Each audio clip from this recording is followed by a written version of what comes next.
I'm going to teach you guys how to be waxing a snowboard. It's a pretty simple thing and it can be really effective in your riding. It helps clean the base of your board along with helps cut down on friction so you'll be able to ride a little faster. So the first thing that we have to do is scrape off all the wax from last year. Anything that was left over. There's not too much, and I think I got it started a little bit, but you can see it just comes off as a ribbon. Comes off real nicely and should be picking up some of the dirt that's in there.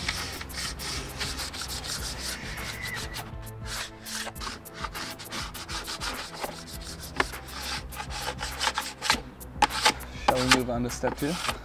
So now that we've scraped off all of the residual wax, we're going to put some new, fresh, clean wax on there.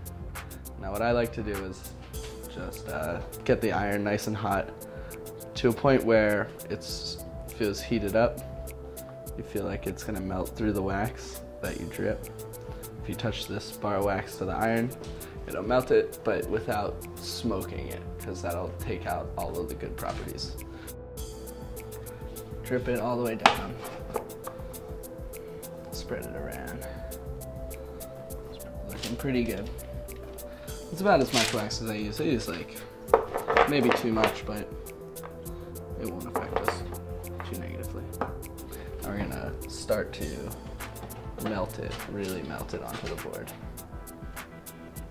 So always keep it moving, just like you're ironing your clothes. You don't want to burn the plastic or be too aggressive, but I just focus on all those little drops that I put around, and I smooth it out.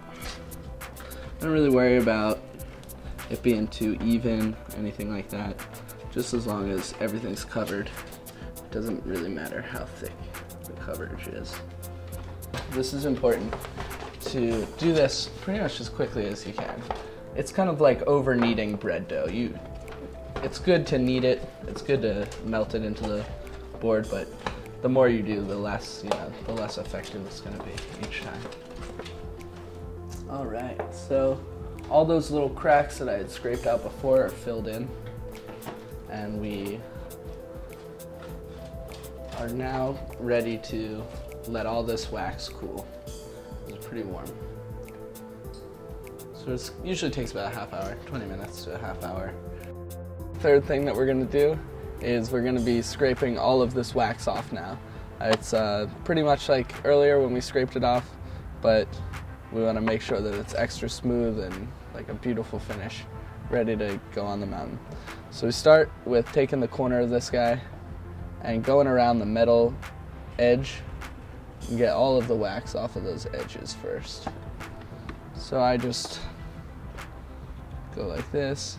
If you don't want to get a scraper like this, you could probably use like a CD case or something like that to get the jab done.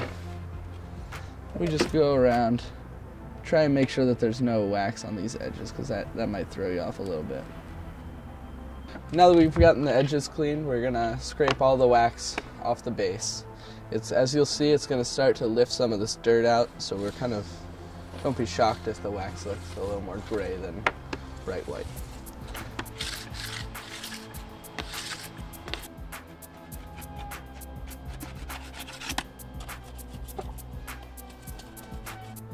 Just like a well-seasoned dish, you want to know that it's there, but you don't want to taste it. So you want to like have the smooth coating of wax, but you don't really want to see it.